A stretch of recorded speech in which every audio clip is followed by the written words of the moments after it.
3 जादुई चक्की। रामपुर गांव में एक छोटा सा परिवार रहता था जो कि बहुत गरीब था। भुवन अपनी बीवी और बच्चों का पेट भरने के लिए आए दिन मेहनत किया करता था। उसको जो काम मिलता वो कर लेता था। कभी वो मजदूरी करता तो कभी वो किसी दुकान की सफाई करता। ऐसे ही करके उसको रोज जो भी दिहाड़ी मिलती उसी से वो अपने बीवी बच्चों का पेट भरा करता था। ऐसे ही एक दिन उसका बेटा चीकू कुछ बच्चों को अच्छी और महंगी चीज खाता हुआ देखता है। ये देखकर उसको भी लालच आ जाता है और वो उन बच्चों के पास जाता है और कहता है, तुम ये क्या खा रहे हो? इसे पिज्जा बोलते हैं, ये बर्गर है। अरे हम बता भी किस गरीब को रहे हैं जिसने कभी स्वादिष्ट पकवान को देखा ही नहीं है। ये बोलकर सभी बच्चे चीकू का मजाक बना देते हैं। ये देखकर चीकू उदास हो जाता है और घर जाता है। चीकू को उदास देखकर उसकी माँ रूपा उसके पास जाती है और उससे बोलती है, अरे क्या हुआ मेरे लाल को? आज मेरे राजकुमार का मुंह क्यों उतरा हुआ है? माँ, अगर मैं आपका राजकुमार हूँ तो आप क्यों मुझे बाकी बच्चों के जैसा खाना नहीं देते? आपको पता है सारे बच्चे कितना स्वादिष्ट भोजन करते हैं जिसका मैंने कभी नाम भी नहीं सुना। बेटा, शायद हमारे नसीब में कुछ अच्छा खाने को है ही नहीं, और मैं तुझसे वादा करती हूँ आज मैं तुझे केवल रोटी और प्याज नहीं दूंगी। आज तुझे रोटी के साथ सब्जी भी मिलेगी। सच्ची माँ, तुम सच कह रही हो? हाँ मेरे लाल, मैं सच बोल रही हूँ। बस तू एक बार अपने पापा को आ जाने दे, उसके बाद हम सब मिलकर एक साथ रोटी और सब्जी खाएंगे। ये बोलकर रूपा खाना बनाने लगती है और कुछ देर बाद भुवन घर आ जाता है और कुछ पैसे रूपा के हाथ में थमाते हुए कहता है, ये कुछ पैसे रख लो और इससे कल अनाज ले आना। कल अपने बेटे चीकू का बर्थडे है ना, तो मैं सोच रहा हूँ कि आज थोड़ी और मेहनत कर लूँ ताकि कल हम अपने बेटे को अच्छी अच्छी चीजें दे सके, जिसकी जिद ये हमेशा करता है। इसका मतलब आप फिर से कहीं और काम ढूंढने जा रहे हैं? हाँ रूपा, मैं सारी रात काम करूंगा और अब कल रात को ही आ पाऊंगा। अच्छा ठीक है, पर आप खाना तो खा लीजिए। खाना खाकर भुवन घर से निकल जाता है और काम की तलाश में चल देता है। ये सब देखकर चीकू को अच्छा नहीं लगता। अगले दिन चीकू सुबह सुबह उठता है और उसकी माँ उसे बर्थडे विश करती है। कुछ देर बाद चीकू खेलने के लिए बाहर जाता है, पर कोई भी उसको अपने साथ नहीं खिलाता। जिसके बाद चीकू निराश होकर एक तालाब के पास बैठ जाता है और तालाब में पत्थर फेंकने लगता है। तभी उस तालाब में से एक बड़ी सी मछली बाहर आती है, जिसे देखकर चीकू बहुत डर जाता है और वहां से भागने लगता है। पर वो विशाल जादुई मछली चीकू को रोकती है और उसे कहती है, क्या हुआ बेटा, तुम इतने निराश क्यों हो और तालाब में इस तरह से पत्थर क्यों फेंक रहे हो? क्या तुम जानते हो तुम्हारे ऐसा करने से किसी को चोट लग सकती है? मुझे माफ करना अगर मेरी वजह से आपको चोट लगी हो तो, पर मैं बहुत दुखी हूँ क्योंकि आज मेरा बर्थडे है और हम बहुत गरीब हैं और मेरा बर्थडे बनाने के लिए, मुझे अच्छा अच्छा स्वादिष्ट खाना खिलाने के लिए मेरे पापा कल से मेहनत कर रहे हैं और रात को घर भी नहीं आए। अच्छा, तो ये बात है जिस वजह से तुम इतने दुखी हो और तालाब के पास आकर उसमें पत्थर फेंक रहे हो। पर तुम चिंता मत करो, मैं तुम्हारी सारी समस्याओं का हल कर दूंगी, पर इसके बदले में तुम्हें मेरा एक काम करना होगा। पर मैं तो छोटा सा बच्चा हूँ, मैं आपकी क्या मदद कर पाऊंगा? अब तुम ही मेरी मदद कर सकते हो।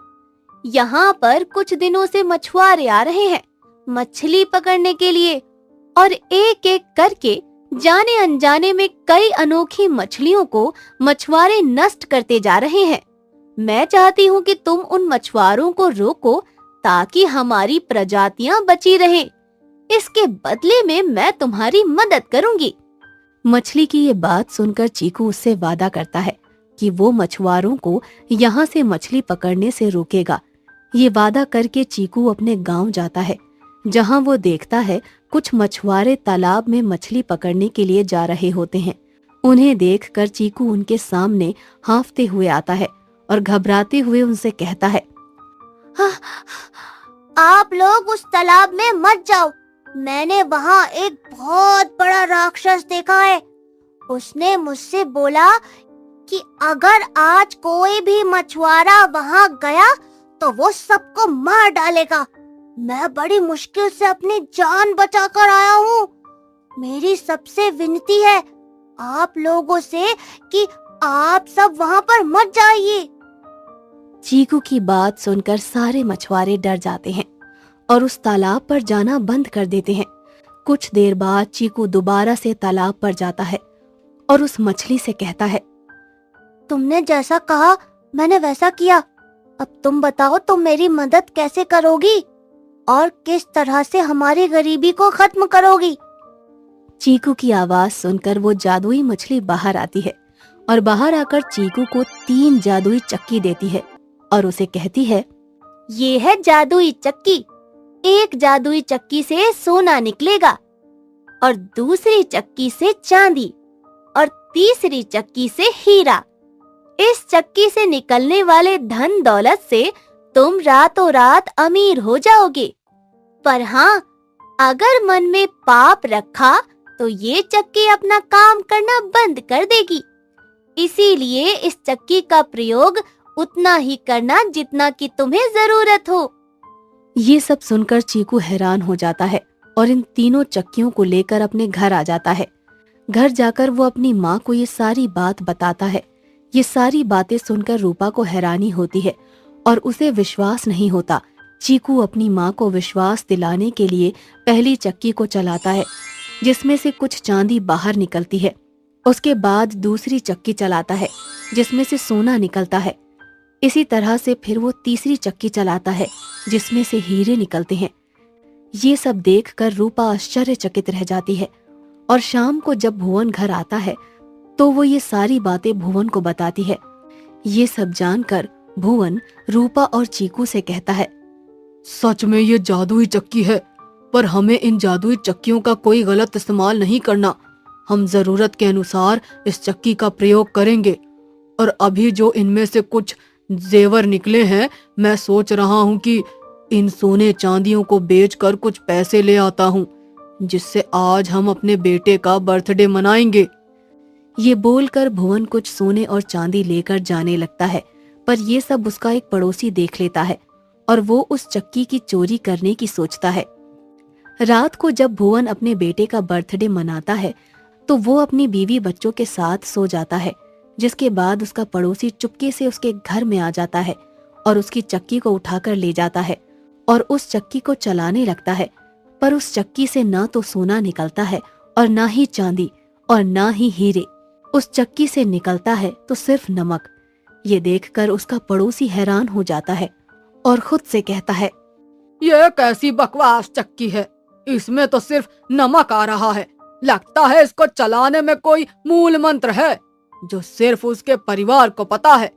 एक काम करता हूँ, इस चक्की को वापस भुवन के घर रख आता हूँ और कल सारे गांव वालों को इस चक्की की सच्चाई बता दूंगा। ये बोलकर भुवन का पड़ोसी उन चक्कियों को भुवन के घर रखाता है और अगले दिन सारा सच गांव वालों को बता देता है, जिसके बाद सारे गांव वाले भुवन के पास जाते हैं और उस चक्की का राज पूछते हैं।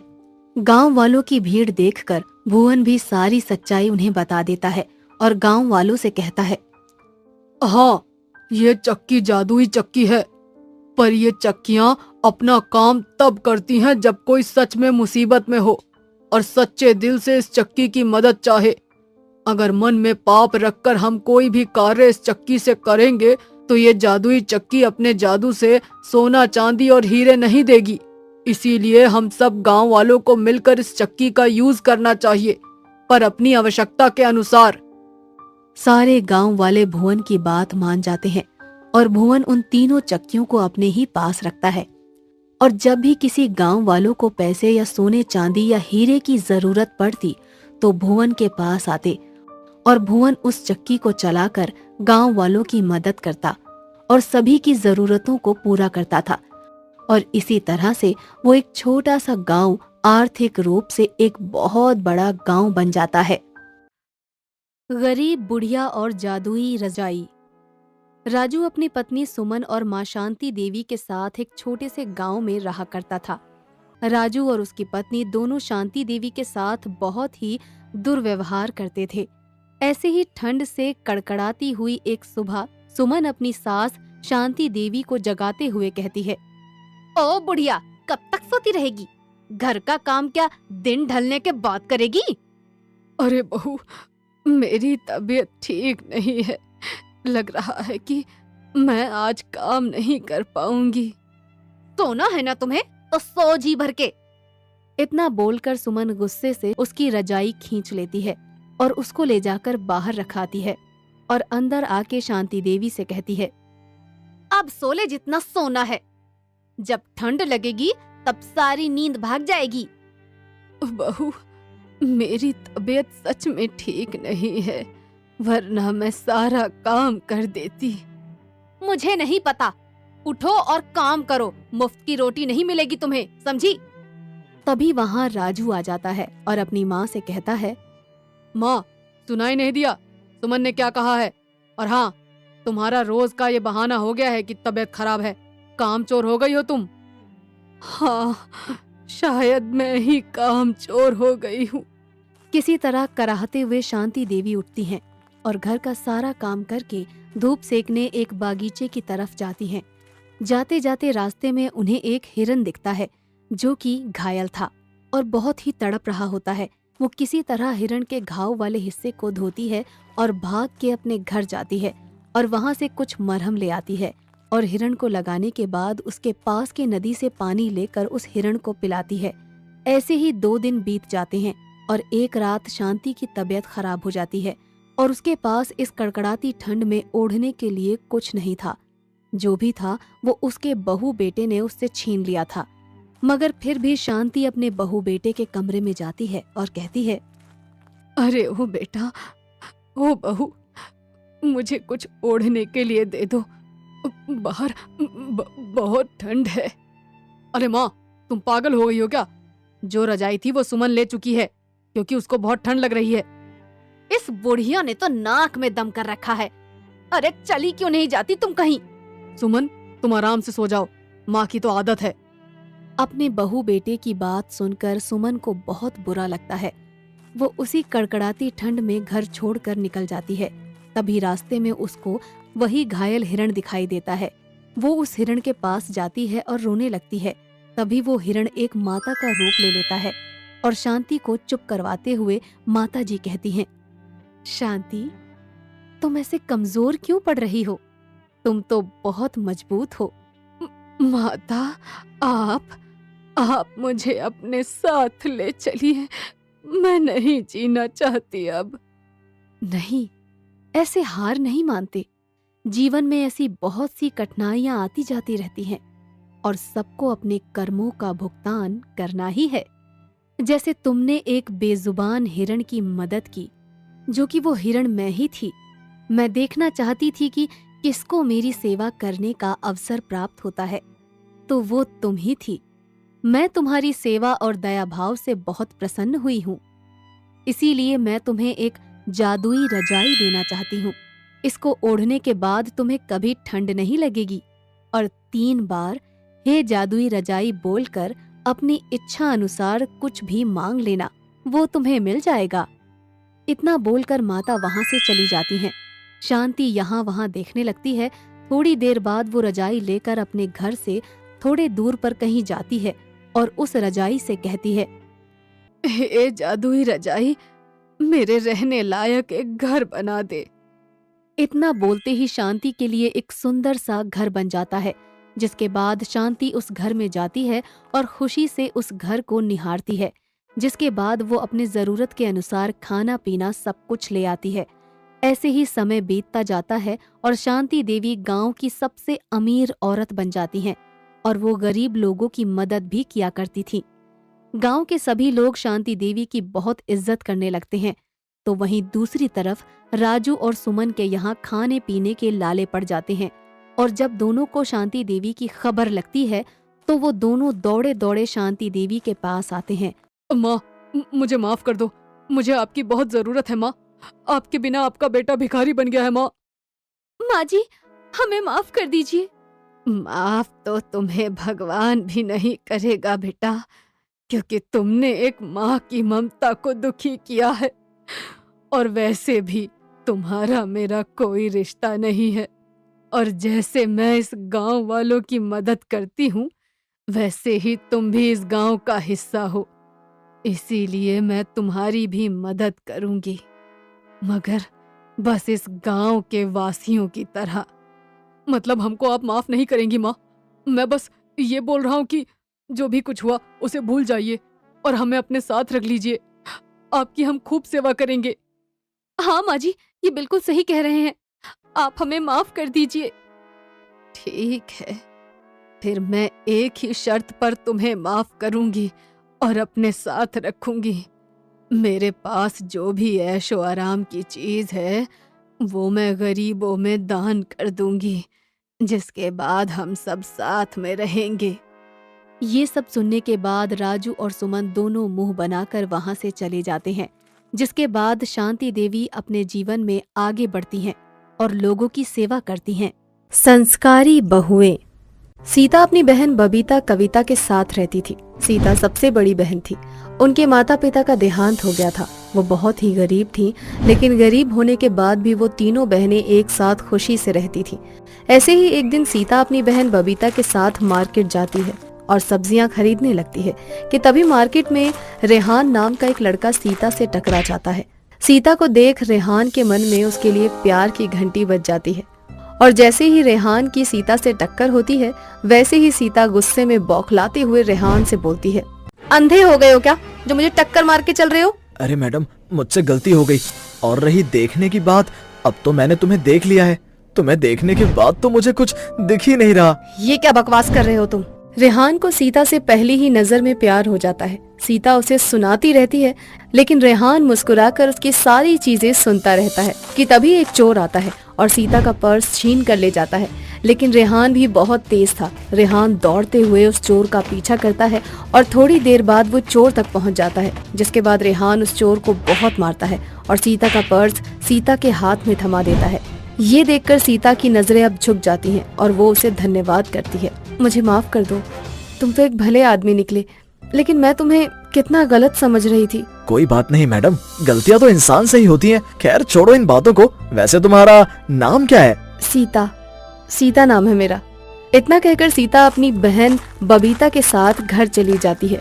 तो वहीं दूसरी तरफ रेहान को तो अब सीता का ही ख्याल सताने लगता है और इस तरह रेहान एक बार फिर अगले दिन उसी मार्केट में जाता है जहां सीता उसे मिली थी। और कुदरत का करिश्मा तो देखो, सीता एक बार उसे फिर मिल जाती है और इस तरह उन दोनों की मुलाकात बढ़ती जाती है। एक दूसरे के लिए वो दोनों बहुत ही खास बन गए। ऐसे ही एक दिन सीता खुद से कहती है, बबीता और कविता को रेहान के बारे में बता देती हूँ, लेकिन मैं उनसे क्या कहूँगी? उनकी बड़ी बहन किसी लड़के से प्यार करती है। हे भगवान, अगर मैं शादी करके चली गई तो मेरी दोनों बहनों का क्या होगा? सीता खुद से बात कर ही रही होती है कि तभी उसकी दोनों बहनें बबीता और कविता वहां पर आ जाती हैं और उसकी बातें सुन लेती हैं और अपनी बहन सीता से बोलती हैं, अरे सीता दीदी, तुम हमारी चिंता क्यों करती हो? हाँ, बबीता सही बोल रही है। आपने हमारी सारी खुशियां हम पर कुर्बान कर दी है, तो हमारा फर्ज नहीं बनता कि हम आपको समझे? उन दोनों की बातें सुनकर सीता की आंखों में आंसू आ जाते हैं और वो अपनी दोनों बहनों को गले से लगा लेती है। और थोड़ी देर बाद सीता रेहान को फोन करके अपने घर बुलाती है और अपनी दोनों बहनों से मिलवा देती है। और इस तरह अब रेहान सीता के पास आकर बैठ जाता है और सीता से बातें करने लगता है, लेकिन सीता उसकी बातों का जवाब नहीं देती। सीता को परेशान देखकर रेहान कहता है, क्या हुआ सीता, तुम इतनी परेशान क्यों दिखाई दे रही हो? रेहान, मेरे मम्मी पापा नहीं है, अब मैं इन दोनों को छोड़कर तुमसे शादी नहीं कर सकती। उसकी बात सुनकर रेहान कुछ नहीं कहता और चुपचाप वहां से उठकर अपने घर चले जाता है। एक तरफ तो सीता अब उदास रहने लगती है, तो वहीं दूसरी तरफ रेहान अपनी माँ से कहता है, माँ, मुझे शादी करनी है। राम राम, कैसे बात करत है तू? तेरे दो बड़े भैया हैं, मैं उनकी शादी ना कराऊं, पहले तेरी शादी करा दूं? हैं? उनके लिए भी मैंने 2 लड़की ढूंढी है। मैं जिससे प्यार करता हूँ उसी की दोनों छोटी बहनें हैं। अच्छा ठीक है, अब तू इतना कह रहा है और तूने अपने दोनों भाइयों के लिए लड़की ढूंढ दी है, तो तुम तीनों की शादी एक ही साथ करवा दूंगी मैं। इतना कहकर रेहान अगले दिन अपनी माँ और अपने दोनों भाई विक्रम और विनय के साथ सीता के घर पहुंच जाता है। ये सब देखकर सीता थोड़ा हैरान हो जाती है और रेहान से पूछती है, रेहान ये सब क्या है, कौन है ये? सीता, ये मेरी माँ है और ये दोनों मेरे भाई हैं। तुम्हें फिक्र होती थी ना कि तुम्हारे जाने के बाद तुम्हारी दोनों बहनों का क्या होगा, तो मैं तुम्हें बता दूं कि मेरे दोनों भाई तुम्हारी दोनों बहनों से शादी करने के लिए तैयार हैं। क्या अभी तुम मुझसे शादी नहीं करोगी? रेहान और सीता की बातें सुन कविता और बबीता कहते हैं, रेहान जीजू, हम अपनी दीदी की खुशी के लिए कुछ भी कर सकते हैं, तो शादी क्या है? और वैसे भी शादी कोई बड़ी बात थोड़ी ना है, और अच्छी बात तो ये है कि हम शादी के बाद भी एक साथ रहेंगे। इतना कहकर अब सभी लोग राजी खुशी से शादी के लिए तैयार हो जाते हैं और अगले कुछ दिनों बाद उन तीनों की शादी हो जाती है। सीता, बबीता और कविता तीनों ही अपने घर की जिम्मेदारियां अच्छे से संभाल लेती हैं, लेकिन उन तीनों की सास कांता को तीनों लड़कियां बिल्कुल भी पसंद नहीं थी और इसीलिए कांता हमेशा आए दिन उन तीनों को एक साथ ताने मारा करती थी और उन पर बहुत अत्याचार करती थी।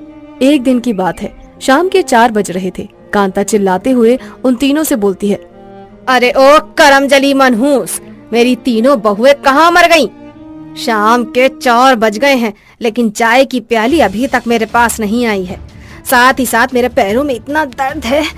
अरे तुम्हारे मरे हुए माँ बाप मेरे हाथ पैर दबाएंगे क्या? अपनी सास को चिल्लाता हुआ देख तीनों बहुएं दौड़ी हुई आती हैं और कहती हैं, मम्मी जी क्या हो गया? सीता आपके लिए चाय ला रही है।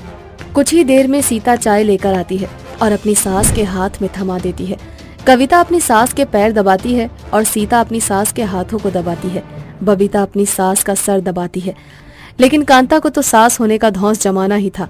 जैसे ही कांता चाय की एक घूंट पीती है और कविता को लात मारते हुए कहती है, छी छी छी, इतनी घटिया चाय मैंने आज तक नहीं पी। पर मम्मी जी, मैंने तो चाय बिल्कुल सही बनाई थी। अच्छा, तो तू मुझसे जबान लड़ाएगी? रुक जा, आज मैं तुम तीनों को अच्छा सबक सिखाऊंगी। इतना कहकर एक बार फिर कांता कविता को लात मारती है और लाठी से उन तीनों को एक साथ बेरहमी से पीटने लगती है। वो उन तीनों को पीट ही रही होती है कि तभी सीता, कविता और बबीता के पति वहाँ पर आ जाते हैं, जहाँ अपनी माँ के हाथों में अपनी पत्नियों को पीटता हुआ देख तीनों बौखला जाते हैं और गुस्से में अपनी माँ से कहते हैं, माँ ये क्या कर रही हो तुम? अरे अपनी बहू के साथ कोई इस तरह का व्यवहार कैसे करता है? ये तो इंसान है, तुम इन्हें इस तरह जानवरों की तरह क्यों पीट रही हो? तुम्हारी पत्नियों ने तो मेरा जीना हराम कर रखा है। आज मैं इन तीनों को नहीं छोड़ूंगी। एक तो ये दहेज लेकर नहीं आई, पता नहीं किस अनाथ को तुमने मेरे माथे मर दिया है। ये सुनते ही विक्रम कहता है, बस माँ बहुत हो गया, अब तीनों भाई अपनी पत्नियों के साथ इस घर में एक पल भी नहीं रुकेंगे, समझी तुम? इतना कहकर वो तीनों भाई अपनी अपनी पत्नियों को लेकर घर छोड़कर हमेशा के लिए चले जाते हैं। ये देखकर रेहान की माँ को एक सदमा लगता है और वो सदमे से बीमार हो जाती है। अफसोस की बात ये थी कि अब रेहान की माँ को देखने वाला कोई नहीं था। खुद को इस तरह लाचार देख कांता को बहुत अफसोस होता है और वो खुद से कहती है, हे भगवान, मैंने अपनी बहुओं की कीमत नहीं पहचानी। काश मेरे पास मेरे बहू बेटे वापस आ जाएं, मैं उन्हें अपने आखिरी पलों में देख पाती। और इस तरह अब दिन गुजरने लगते हैं। एक दिन सीता अपनी सास के पास आती है, जहां वो अपनी सास को बेहद बीमार हालत में देखती है और वो तुरंत अपने पति रेहान को फोन कर देती है। जिसके बाद रेहान के दोनों भाई और सीता की दोनों बहनें भी उसकी माँ के पास आ जाती हैं।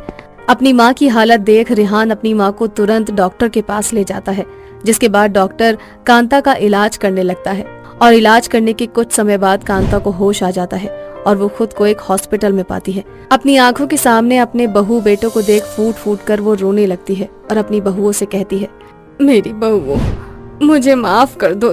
तुम लोग तो देवी हो देवी, लेकिन ना जाने मैं ही कहां से कसाई निकल गई। मैंने तुम तीनों का संस्कार नहीं देखा, तुम तीनों की कीमत नहीं जानी और तुम्हें हमेशा कोसती रही। मुझे माफ कर दो मेरी बहुओं, माफ कर दो। वो तीनों अब अपनी सास को माफ कर देती हैं, जिसके बाद वो परिवार खुशी खुशी मिलजुल कर रहने लगता है।